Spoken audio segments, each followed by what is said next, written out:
حي على الفلاح.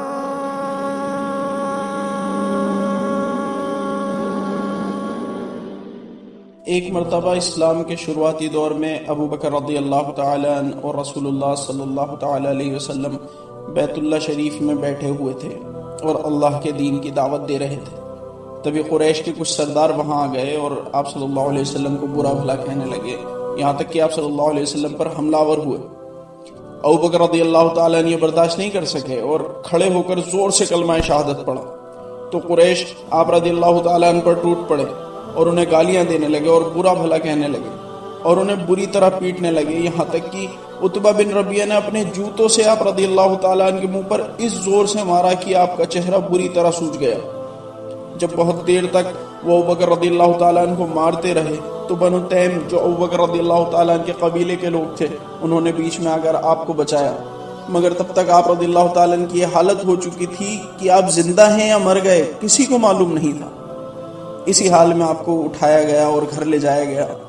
دن گزر گیا، شام ہو گئی، آپ رضی اللہ تعالیٰ عنہ ابھی بھی اسی حال میں تھے کہ کوئی ہوش نہیں تھا. آپ کی والدہ ام الخیر جو اب تک مسلمان نہیں ہوئی تھی آپ کے پاس بیٹھی رو رہی تھی. پورا دن گزر گیا.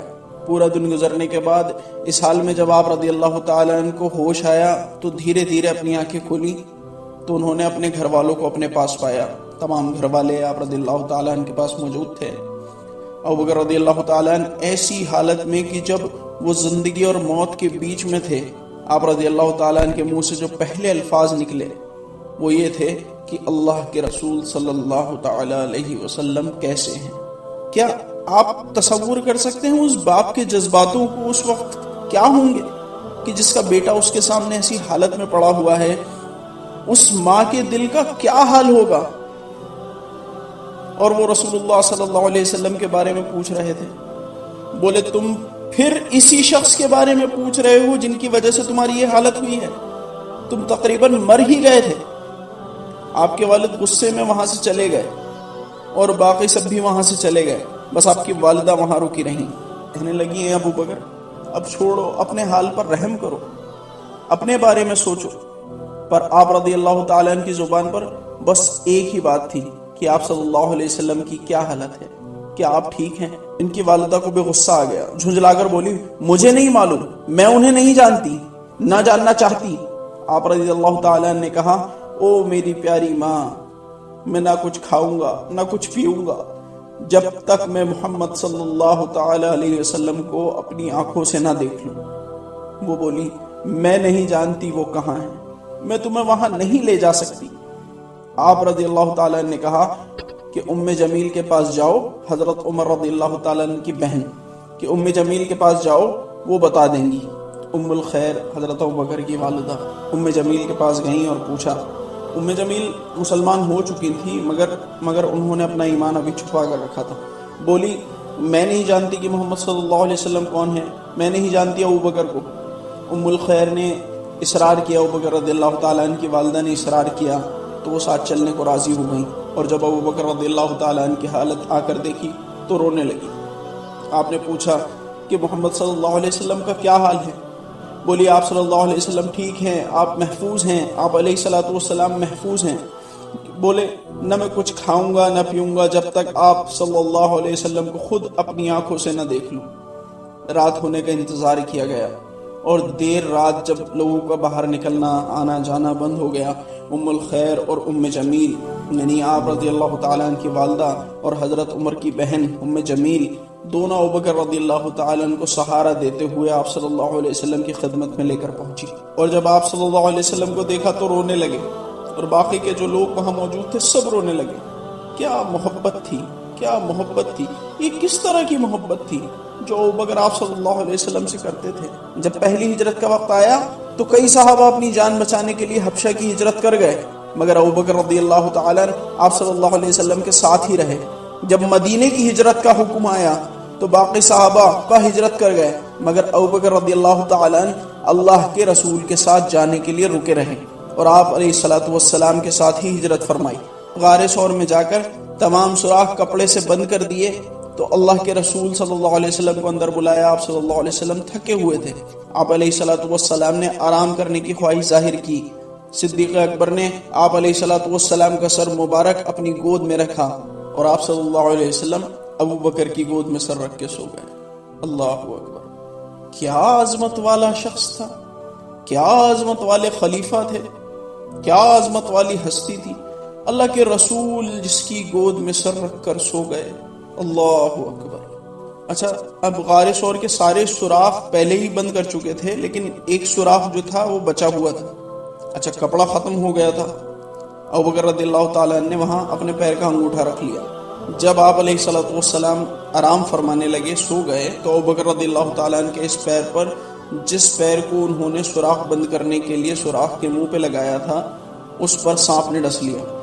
ابو بکر رضی اللہ تعالیٰ، کیا محبت تھی، اس ڈر کی وجہ سے کہ اگر وہ ہلے تو آپ علیہ الصلوۃ والسلام کی نیند ٹوٹ جائے گی۔ سانپ کے کاٹنے کے بعد بھی نہیں ہلے، مگر بہت دیر بعد برداشت کرنے کے بعد درد سے آنسو نکل گئے، اور ایک آنسو آپ صلی اللہ علیہ وسلم کے رخسار مبارک پر جا گرا، جس سے آپ صلی اللہ علیہ وسلم کی آنکھ کھل گئی۔ آپ صلی اللہ علیہ وسلم نے دیکھا کہ ابو بکر درد سے رو رہا ہے۔ آپ علیہ الصلوۃ والسلام نے پوچھا، اے ابو بکر کیا ہوا؟ پتہ چلا تو آپ صلی اللہ علیہ وسلم نے پوچھا، مجھے جگایا کیوں نہیں؟ بولے، یا رسول اللہ، میں آپ کو پریشان نہیں کرنا چاہتا تھا۔ آپ صلی اللہ علیہ وسلم نے اپنا آب دہن لگایا، جب جا کر ابو بکر رضی اللہ تعالیٰ عنہ کو سکون آیا۔ اللہ کے رسول صلی اللہ علیہ وسلم نے ارشاد فرمایا کہ کسی کے مال نے مجھے اتنا نفع نہیں دیا جتنا ابو بکر کے مال نے دیا۔ جب ابو بکر رضی اللہ تعالیٰ نے یہ سنا تو رونے لگے اور کہنے لگے، یا رسول اللہ، یا اللہ کے رسول، میرا مال اور میں کیا آپ کے نہیں ہیں؟ ابو بکر رضی اللہ تعالیٰ عنہ کا کیا مقام ہے، یہ ہمیں اللہ کے رسول صلی اللہ علیہ وسلم نے بتایا۔